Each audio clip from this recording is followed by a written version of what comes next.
Hello everybody, welcome back to another video on the channel. Now I'm currently still here in Barcelona for MWC, and another really cool device that I managed to check out at the show and even bring back one is the realme GT3. Now, just to give you a little bit of context, the Realme GT series has always been Realme's most flagship device. So this is really going to be their flagship of 2023. But what's really awesome about this device? Well, let's find out. Now, through my understanding of the presentation that I've heard from Realme on stage, what I can really gather here is that this device is really here to push the boundaries of fast charge. Now, they did provide me with the charger, so I have this charger here. Note that this is not an extremely large charger, but it's actually supporting 240 watts, and it uses just a pretty simple Type-C cable to actually charge up the Realme GT3 real quick.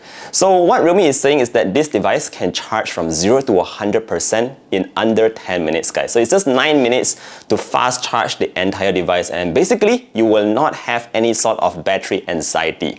Now you might be wondering, is it really safe and all that to be charging the device so quickly? Well, Realme has of course know that you guys will be asking this question, and they actually did a lot of testings. They even got TÜV certified and all that. But what I want to highlight here is actually the battery size. Now, this is actually a very slim device, and it's packing a 4600 mAh battery. So over my past one day of just using this device, again, hear me out, I've not been using it for very long, just one single day, and I noticed that the battery life was dropping a little bit quicker, but with that fast charge, you can always just charge it up real quick. So again, this is really about balancing the battery capacity together with super high charging speeds, just to ensure that you do not have any sort of battery anxiety at all. Anyways, I'll be testing this out further because it's not just about the battery. We also have a couple of cool stuff with this device. Now let's take a look at this real nice design. There is actually a black version and the white. I like the fact that both devices come with this really smooth matte back panel, and it's actually honestly very slippery, but I like it over any kind of glossy, reflective, mirror kind of finish. So this is actually good in my books. And also just take a look at this white plus black combo, guys. I like that it looks like a panda sort of look here, but it just looks real cool. Other than that, if you notice at the top panel here, we do have a somewhat large camera cutout, but it's basically just housing 3 individual sensors. You do have that 50 megapixel main sensor, you have an 8 megapixel ultra wide and a 2 megapixel macro lens. So again, pretty basic standard stuff over there, but I will be testing out the cameras over the next few days. Now, what's really interesting about this design is actually the top section, the top right section. Over here, you do have a very simple LED strip in the form of a C shape, and within that you might notice that there is actually a picture of a Snapdragon 8 Plus Gen 1 on the inside. Now this is just a sticker. It does give you a little bit of a cool factor when you just look at the top right corner and you're able to see stuff like the processor itself. It has the wording here that says Dare to Leap. It also shows the NFC and of course a very tiny writing of 50 megapixel IMX890 sensor.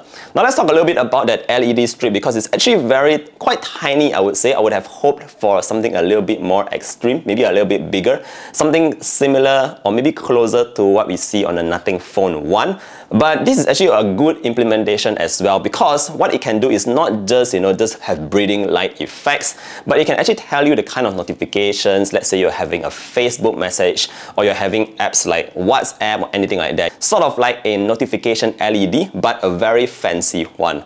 Alright, so what else do we have with this device? I was just using it very briefly, and I noticed another cool thing here, and that is in terms of the display. This time around, it's not just an AMOLED display, but the refresh rate is actually all the way up to 144 Hz. So everything is going to be really buttery smooth. It's crazy smooth, guys. I think 144 is really, at this point, is sort of the sweet spot for me because you can really feel that extra smoothness on the display. Now, how this works is also quite interesting. It's not like the entire system is running on 144 all the time. It's actually running at a default of 120, and for each individual app, you can actually customize which app you want to run at 144. So again, let's say for example, I want my Facebook and my Instagram to go at 144 because I just want that super seamless buttery flow. I can do that. in the settings app. However, if apps like, say for example, Google Chrome, you don't need it to be so quick. You can always let it be at 120, which is the default, so you can save a little bit more on battery over there. So that's just how the screen works. It's not like 144 permanently, but it is something that you can customize based on the applications that you choose. Alright, so what else do we have here? In terms of the camera, like I said, I haven't really tested out that much. And I think as a whole package here, I think this is actually a pretty solid flagship device coming from Realme. Of course, it doesn't come with the Snapdragon 8 Gen 2. What we have here is that Snapdragon 8 Plus Gen 1, which has actually already proven to be a very decent processor. RAM and storage wise, it says that it goes up to 16 GB plus 1TB if I'm not mistaken, but that is actually region dependent, and depending on which country you are from, your specifications will vary. So hopefully for Malaysia, Realme Malaysia, please send us the higher spec version.